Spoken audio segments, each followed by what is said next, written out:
ముందలేమో direct గా నిధులు ఇస్తానన్నారు, రెండోసారేమో ఏఐబి బ్యాంక్ ద్వారా రుణాలు తీసుకోమన్నారు, మూడోసారేమో నబార్డ్ నుంచి రుణాలు ఇస్తారని మన ముఖ్యమంత్రి గారిని 29 సార్లు ఢిల్లీ చుట్టూ తిప్పుకుంటాం జరిగింది.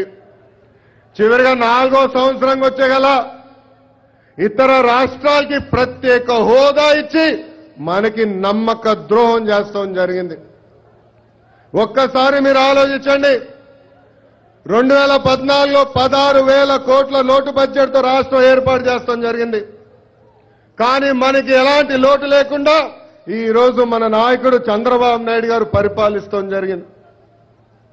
యావత్ భారతదేశ చరిత్రలో ఏ రాష్ట్రంలో జరగని విధంగా 24,000 కోట్ల రైతు రుణమాఫీ చేసిన ఘనత మన నాయకుడు చంద్రబాబు నాయుడు గారిది. ఒక్కసారి ఆలోచించండి, 2014లో ఎండాకాలం వస్తుందంటే అందరికీ కంగారు, కరెంటు ఉండేది కాదు, ఎప్పుడు వస్తుందో తెలీదు, ఎప్పుడు పోతుందో తెలియలేని పరిస్థితి. అలాంటిది మన ముఖ్యమంత్రి గారు ప్రమాణ స్వీకారం చేసిన మొదటి 100 రోజుల్లో 24 గంటల కరెంట్ ఇస్తాం జరిగింది. 2014 ఎన్నికల మేనిఫెస్టోలో డ్వాక్రా సంఘాల ప్రతి మహిళకి 10,000 రూపాయలు ఇచ్చి ఆదుకుంటామని చెప్తాం జరిగింది. దాంట్లో భాగంగా ఇప్పటికీ ప్రతి సంఘంలో ఉన్న డ్వాక్రా మహిళకి 8,000 రూపాయలు ఇచ్చి ఆదుకున్న ఘనత కూడా మన నాయకుడు చంద్రబాబు నాయుడు గారిది. 2014 ముందల పెన్షన్ ఎంత? 2014 ముందల పెన్షన్ ఎంత? చాలీ 200 రూపాయలు, చాలీ 200 రూపాయలు పెన్షన్ 5 రేట్లు పెంచి 1,000 రూపాయలు చేసిన ఘనత కూడా మన నాయకుడు చంద్రబాబు నాయుడు గారిది. ఒక్కసారి ఆలోచించండి, 1 ఎకరం భూమి తీసుకుని పెట్టుబడి పెట్టి సాగు చేసి ప్రకృతి సహకరిస్తే సంవత్సరానికి 10 నుంచి 15,000 రూపాయలు సంపాదిస్తాం. అలాంటిది నెల 1,000 రూపాయలు, సంవత్సరానికి 12,000 రూపాయలు అంటే 1/2 కోటి మందికి ఒక్కొక్క వ్యక్తికి ఎకరం భూమి ఇచ్చినట్టు. ఇంకో పక్కన ఇన్ని కష్టాలున్నా పెళ్లి కానుక తెలుగుదేశం ప్రభుత్వం ఈరోజు ఇస్తాం జరుగుతుంది. అంతేకాదు రేపో మాపో కూడా నిరుద్యోగ భృతి కూడా తెలుగుదేశం ప్రభుత్వం ప్రవేశపెట్టబోతుంది. ఈరోజు పంచాయతీరాజ్ మరియు గ్రామీణ అభివృద్ధి శాఖ మంత్రి ఈరోజు నేను చాలా గర్వంగా చెప్పగలుగుతాను. ఒకప్పుడు మన గ్రామంలో సీసీ రోడ్లు 1 కిలోమీటర్ సీసీ రోడ్ వేయాలంటే చాలా ఇబ్బంది పడేవాళ్ళం. అలాంటిది గడిచిన 3.5 సంవత్సరాల్లో 16,000 కిలోమీటర్లు సీసీ రోడ్ వేసిన ఘనత కూడా మన నాయకుడు చంద్రబాబు నాయుడు గారిది. ఇట్లా అనేక సంక్షేమ అభివృద్ధి కార్యక్రమాలు 68 సంవత్సరాల వయసులో అహర్నిశలు మన ముఖ్యమంత్రి గారు కష్టపడుతున్నారు. ఇంత కష్టపడే వ్యక్తిని ప్రత్యేక హోదా ఇచ్చి ప్రోత్సహించాల్సింది పోయగా ఈ రోజు బీజేపీ నాయకులు మనకి నమ్మక ద్రోహం చేస్తాం జరిగింది. బీజేపీ ఒక జాతీయ పార్టీ, ఒక అటల్ బిహారీ వాజ్పేయి, ఒక ఎల్కే అద్వానీ లాంటి మహనీయులు నడిపించిన పార్టీ. అలాంటి పార్టీ ఈ రోజు కుల్ల రాజకీయాలు చేస్తాం జరుగుతుంది. తమిళనాడులోనే చూశాం, తమిళలో తరిమి కొట్టారు బీజేపీ నాయకుల్ని. నిన్న మొన్న కర్ణాటకలో చూశాం, బీజేపీ నాయకులు కాలు కూడా విరగొడతాం జరిగింది. ఆనాడు తిరుపతిలో ముఖ్యమంత్రి గారు పిలిపించారు, భారతదేశంలో తెలుగు వాళ్ళు ఎక్కడున్నా బీజేపీకి వ్యతిరేకంగా పనిచేయాలని ఆనాడు పిలిపిస్తాం జరిగింది. దాంట్లో భాగంగా కర్ణాటకలో మన తెలుగు వాళ్ళు ట్రైలర్ మాత్రమే చూపించారు. 2019లో అసలైన సినిమా బీజేపీ నాయకులకి ఆంధ్ర ప్రజలు చూపించబోతున్నారు. 1 కాదు 2 కాదు 12 కేసుల్లో 420 జగన్మోహన్ రెడ్డి గారు ముద్దాయి. ఈ రోజు అలాంటి వ్యక్తితో కూడా బీజేపీ నాయకులు ముందరికెళ్తున్నారంటే ఒక్కసారి మనందరం ఆలోచించాలి. మన 420 ముద్దాయి జగన్మోహన్ రెడ్డి గారు ఖైదీ నంబర్ తెలుసా? జగన్మోహన్ రెడ్డి గారు ఖైదీ నంబర్ తెలుసా? 6093. అవినీతికి వ్యతిరేకమైన మోడీ గారు ఆంధ్రప్రదేశ్ ని స్కామ్ ఆంధ్రప్రదేశ్ గా మార్చొద్దని చెప్పిన మోడీ గారు ఈ రోజు జగన్మోహన్ రెడ్డి గారితో ఎట్లా కలిసి ముందల ప్రయాణం చేస్తున్నారని సభాముఖంగా వాళ్ళని అడుగుతున్నాను. అంతేకాదు ఈ రోజు తెలుగుదేశం పార్టీని మీరు దెబ్బతీయాలంటే డైరెక్ట్ గా రాండి, అంతేగాని కుట్ర రాజకీయాలు కుళ్ళు రాజకీయాలు చేసి ఆంధ్ర ప్రజల్ని ఇబ్బంది పెట్టదని ఈ సభాముఖంగా వాళ్ళకి నేను హెచ్చరిస్తున్నాను. ఒక్కసారి మీరందరూ ఆలోచించండి. 2014లో మన విశాఖపట్నం జిల్లాలో వైకాపా పార్టీకి గుణపాఠం చెప్తాం జరిగింది. మనకి హుడూడ్ కొట్టినప్పుడు, హుదూద్ వచ్చి మనకి కొట్టినప్పుడు వైకాపా నాయకులు సంబరాలు చేసుకున్నారు.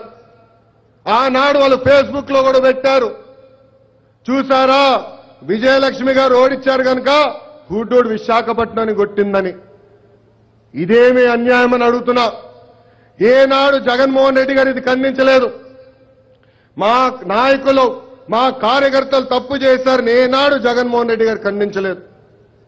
అంతెందుకు అహర్నిశలు కష్టపడి విశాఖపట్నానికి ఐటీ కంపెనీలు తీసుకురాలని ఇంత కష్టపడితే ఒక్క కంపెనీ ఫ్రాంక్లిన్ టెంపుల్టన్ ఫార్చ్యూన్ 500 అంటే ప్రపంచంలోనే అతిపెద్ద 500 కంపెనీలో ఒక్క కంపెనీ నేను విశాఖపట్నం తీసుకొస్తే కావాలని న్యూస్ పేపర్లో ఆర్టికల్స్ రాసి ఆ కంపెనీని ఆంధ్ర రాష్ట్రానికి రానియకుండా ప్రయత్నిస్తున్నారు. ఎందుకు మీకు విశాఖపట్నం జిల్లా అంటే చిన్న చూపు? ఎందుకు విశాఖ ప్రజలంటే మీకు చిన్న చూపని సభాముఖంగా వాళ్ళని నేను నిలదీస్తున్నా. ఈరోజు మీకోసం అహర్నిశలు పనిచేసే ప్రభుత్వం ఉంది, అహర్నిశలు పనిచేసే నాయకుడు చంద్రబాబు నాయుడు గారు ఉన్నారు. కానీ ఇంకోవైపు చూస్తే భాజపా వైకాపా క్విట్ ప్రోకో రాజకీయాలు మన ముందలా కంపడుతున్నాయి. నిన్నగాక మొన్న కర్ణాటక ఎన్నికల్లో మన దొంగబ్బాయి దగ్గర దొంగ పేపర్ ఉంది. దాని పేరేంటి? దొంగ పేపర్ పేరేంటి? ఆ పేపర్లో కర్ణాటకలో రాస్తారు, హవా బీజేపీ పట్లుంది, బీజేపీ గెలవబోతుంది, బీజేపీ అధికారంలోకి వస్తుందని సాక్షి పేపర్లో రాస్తారు. అంతేకాదు ఒక దశలో 120 సీట్లు వస్తాయంటే ఆంధ్ర రాష్ట్రంలో టపాసులు కాల్చింది వైకాపా నాయకులు తప్ప బీజేపీ నాయకులు కాదని సభాముఖంగా నేను చెప్తున్నా. అంటే కర్ణాటకలో బీజేపీ గెలవాలా, ఇతర రాష్ట్రాల్లో బీజేపీ గెలిస్తే వీళ్ళు లాలుచి రాజకీయాలు చేయాలన్న ఆలోచనతో ఈ రోజు వైకాపా నాయకులున్నారు. ఇంకో పక్కన నా పైన ఆరోపణలు చేస్తున్నారు. ఒక పెద్ద ఆయన చెప్తారు, ఎక్కడో విన్నాను ఎవరో చెప్పారు అందుకే లోకేష్ అవినీతి పరులని. నేను ఈ సభాముఖంగా సవాల్ ఇస్తున్నా. నేను ఎప్పుడు తప్పు చేశానో, ఎక్కడ తప్పు చేశానో, ఎలా తప్పు చేశానో సాక్ష్యాధారాలతో సహా ముందలు రాండి తప్ప అర్థం పర్థం లేని ఆరోపణలు మటుకు నా పైన చేయదని సభాముఖంగా వాళ్ళు చెప్తున్నాం. నా వయసు 30 సంవత్సరాలు, ఇంకో 40 సంవత్సరాలు రాజకీయాల్లో ఉంటా. నేను మళ్ళీ చెప్తున్నా, మా తాతగారు లాగా గొప్ప పేరు, మా నాన్నగారంత గొప్ప పేరు వస్తుందో రాదో నాకు తెలియదు, కానీ ఏ నాడు వాళ్ళు చెడ్డ పేరు మటుకు తీసుకురానని ఈ సభాముఖంగా నేను హామీ ఇస్తున్నా.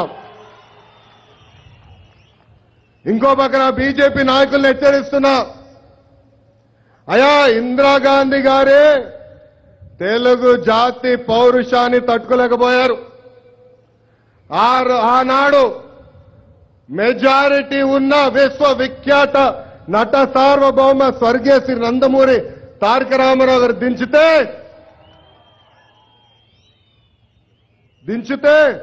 తెలుగు ప్రజలు గర్జించారు.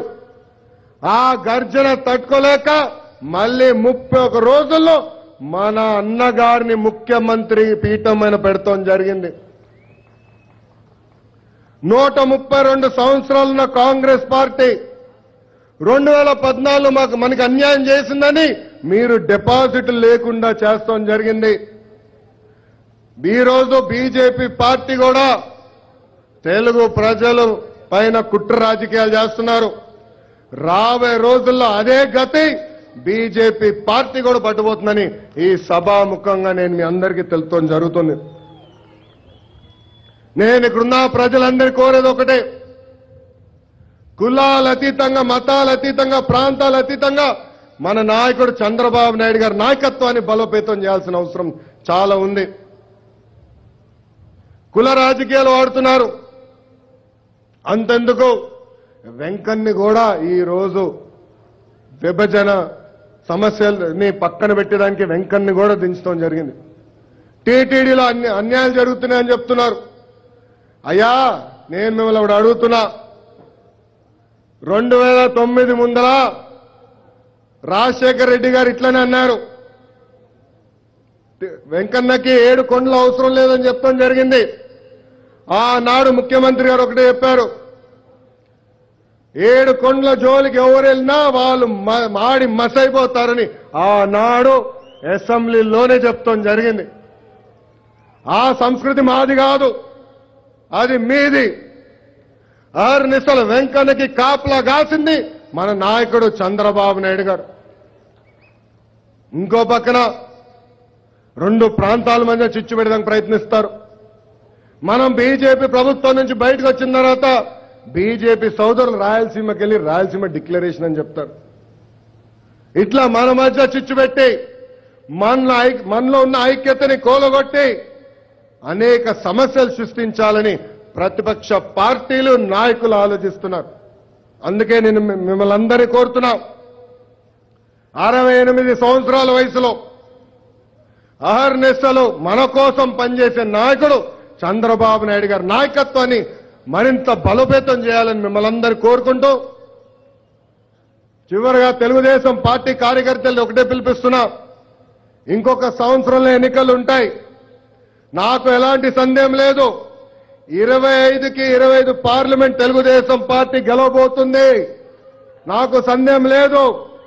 25కి 25 పార్లమెంట్ స్థానాలు గెలిచి కేంద్రంలో ఎవరు అధికారంలోకి వచ్చినా మనకు రావాల్సిన ప్రత్యేక హోదా, దాంతో పాటు విభజన హామీలో ఇచ్చిన 18 విభజన హామీలన్నీ తెలుగుదేశం ప్రభుత్వం, తెలుగుదేశం పార్టీ తూచా తప్పకుండా సాధిస్తామని సభాముఖంగా మీ అందరికీ తెలుపుకుంటూ నేను సెలవు తీసుకుంటున్నాం. జోహార్ అన్న ఎన్టీఆర్, జోహార్ అన్న ఎన్టీఆర్. చంద్రబాబు నాయుడు గారి నాయకత్వం, చంద్రబాబు నాయుడు గారి నాయకత్వం. జై హింద్.